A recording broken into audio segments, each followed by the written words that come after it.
Every day, the moment you leave, something shifts inside your cat. His pupils adjust. His ears rotate toward the door. And then, he waits. Not the way you wait for a bus. Not passive, not unconscious.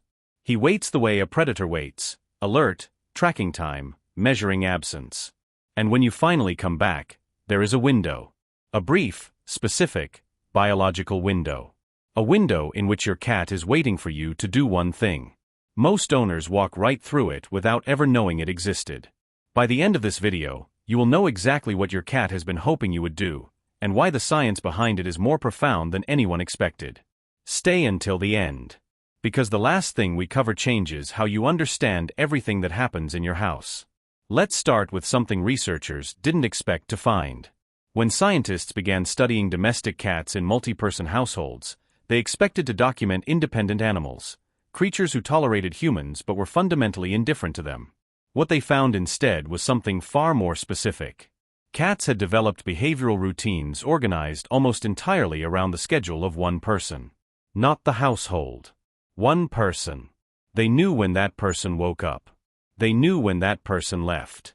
And they knew with a precision that astonished researchers, approximately when that person would return. Dr. Kristyn Vitale, whose work at Oregon State University mapped feline attachment styles, found that the majority of domestic cats display what behavioral scientists call secure attachment, a pattern previously associated almost exclusively with social mammals like dogs and primates.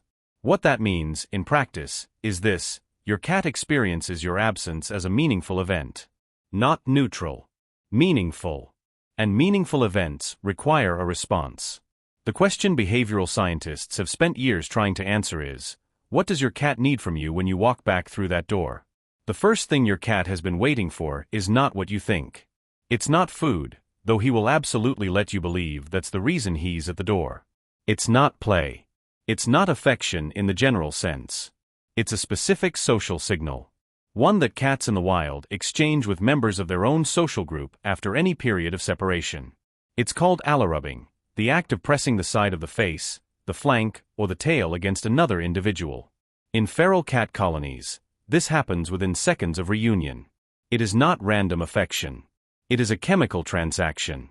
Each cat has scent glands embedded in its cheeks, forehead, and the base of its tail.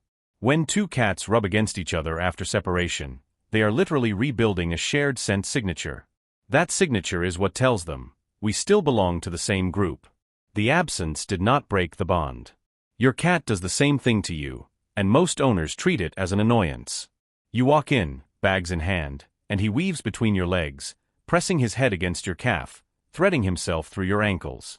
You say not now, and step over him. What just happened, from his perspective, is that you declined to complete the reunion. This matters more than it sounds. Research published in Applied Animal Behavior Science found that cats who received consistent social interaction during reunion periods showed significantly lower behavioral stress indicators over time. Lower rates of hiding, less displacement behavior, fewer stress vocalizations. Cats who did not receive that interaction showed the opposite pattern. The reunion moment, it turns out, is not a formality. It is a biological regulation event. Your cat has been in a low-grade state of social suspension for hours. The reunion is how that state ends. And the behavior he uses to end it, pressing against you, weaving, rubbing his face on your hand, is his half of a transaction that requires your participation. So the first thing your cat has been waiting for you to do, the one that most owners skip, is to stop. Crouch down. Let him complete the allorubbing. 20 seconds.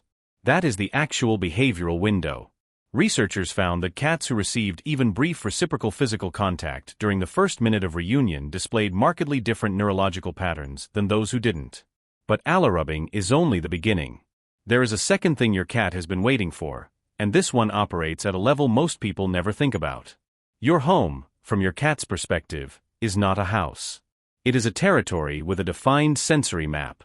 That map includes every scent, every sound frequency, every temperature gradient in every room. And while you were gone, your contribution to that map faded. Your scent has a half-life. Not forever, but measurably. Studies on feline olfactory tracking have documented that domestic cats can detect the presence or absence of a familiar person's scent signature and respond to changes in its intensity. When you've been gone 8 hours, your specific chemical presence in the environment has weakened. Your cat has been the only warm-blooded mammal in a space that was built around two of them. What he needs from you is simple, but specific: your presence in the shared spaces. Not a brief walk through. Not a pass through the kitchen. A settled presence in the areas you both occupy. Ethologists call this territorial re-anchoring. It is the behavioral equivalent of re-signing a lease on a shared space. When you sit down in your usual spot, not in the office, not in a transitional space, but in the place where you normally exist in the evenings, your cat's behavior changes measurably within minutes. You've seen it happen.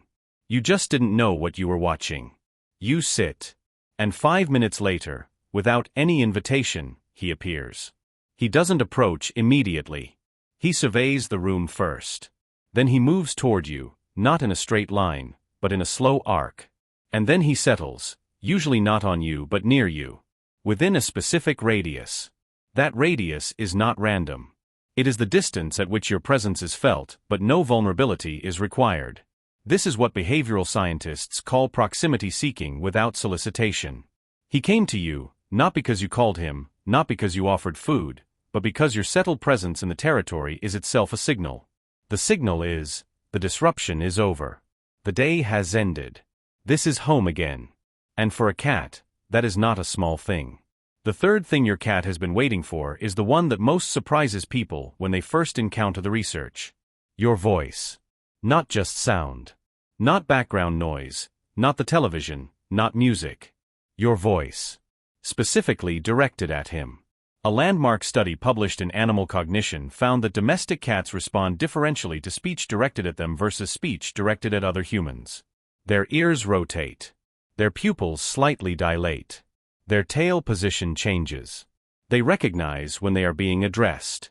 This was not a trivial finding. It overturned a long-standing assumption in animal behavior research, that cats were essentially indifferent to the direction of human speech. What the researchers documented instead was that cats had developed a specific auditory sensitivity to being spoken to, an adaptation that evolved not over millennia, but over the relatively short span of domestic cat history. Your cat learned, possibly within the span of his relationship with you specifically, that your voice directed at him means something different than your voice in the background. And after a full day of hearing neither, he has been waiting for it. Not a command. Not a reprimand. Just your voice, directed at him, saying whatever you would say. Most owners don't realize they've been withholding something their cat considers important. We're past the halfway point now, and I want to slow down, because what comes next is the part of this research that changed how I understood the entire relationship. Everything we've covered so far, the allorubbing, the territorial re-anchoring, the voice, describes what your cat is waiting for. But there is a fourth layer, and it operates differently. It's not about what he needs in the moment. It's about what he has been doing all day in anticipation of it. Research on anticipatory behavior in domestic cats, the behavior they display before an expected event, reveals something that shouldn't work but does. Cats who live in stable routines begin displaying reunion-oriented behavior before the owner arrives. On average, between 8 and 20 minutes before the expected return time, cats begin repositioning themselves. They move toward entrances. Their resting posture becomes lighter, less deeply relaxed. Their ears shift toward external sounds more frequently. They are not waiting for a stimulus. They are anticipating one. Which means that the moment you walk in, the reunion you're barely paying attention to, is, from his side, the conclusion of an extended internal process. He has been building toward you for the better part of an hour. The question is whether what you do in that moment matches what he spent the day organizing himself around. There is one more behavior that the research kept returning to, one that seems almost too simple to matter until you understand what it represents. Eye contact. Slow, deliberate, unhurried eye contact, followed by a slow blink. You've probably heard that the slow blink is a sign of cat trust. That's not wrong.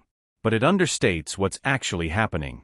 Work by Dr. McComb and her colleagues at the University of Sussex found that cats not only respond positively to slow blinking from humans, they actively mirror it.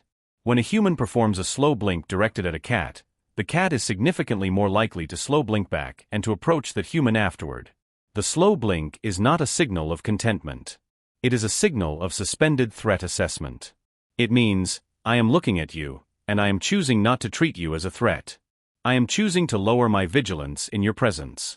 For a species that evolved as both predator and prey, a species that never fully loses its threat detection system even in the most domesticated environment, choosing to lower vigilance is not a small gesture. It is the closest thing a cat has to a declaration. And it is waiting for you to initiate it. So here is what the science has been telling us, assembled in one place. Your cat, every day, builds a behavioral architecture around your return. He waits, not passively, but actively, measurably, neurologically. He repositions himself. He recalibrates his stress system. He organizes his afternoon around the sound of that door. And when you walk in, there is a window, approximately 60 to 90 seconds, in which the reunion either happens or it doesn't. Not the kind of reunion you perform. The kind your cat is biologically configured to complete. Stop. Let him rub against you. Sit in your place. Speak to him, directly, briefly, with your voice actually aimed at him. Look at him. Blink slowly. Wait. These are not tricks. They are not training techniques. They are the behavioral vocabulary of a species that developed an entire social language around human presence, a language most of us never learned. Here is what strikes me about all of this. We brought cats into our homes and assumed that the relationship was on our terms. We decide when to engage. We decide when to ignore. We decide what's significant. But the research tells a different story. Your cat has been negotiating the terms of this relationship since the first day you brought him home. He mapped your schedule. He learned your patterns. He built a neurological expectation of you, and then every single day, he organized his entire afternoon around the hope that you'd walk back in and meet it. That is not the behavior of an indifferent animal. That is the behavior of someone who decided you were worth waiting for. The question the research leaves you with isn't about your cat's behavior. It's about yours. Has your cat ever done something when you got home, some specific thing, that you only now understand the meaning of? Tell me exactly what happened. I read every one. And if someone you know lives with a cat who waits for them every day, send them this. They deserve to know what that waiting actually means.